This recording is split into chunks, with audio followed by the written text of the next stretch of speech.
নাম কি? আমিনুল ইসলাম। তুমি তোমার বাসা কই? আমার বাসা জুড়ে।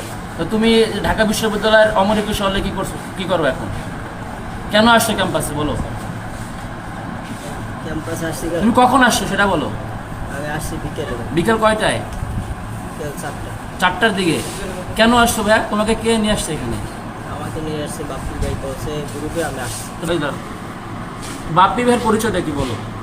বাপ্পি ভাই সভাপতি ঢাকা মহানগর দক্ষিণ ছাত্রলীগ। বাপ্পি ভাই সভাপতি ঢাকা মহানগর দক্ষিণ ছাত্রলীগের সভাপতি। আচ্ছা, তোমাকে যে নিয়ে আসছে এখানে, তোমাকে কিসের বিনিময়ে নিয়ে আসছে, কি বলে নিয়ে আসছে একটু বলো তো।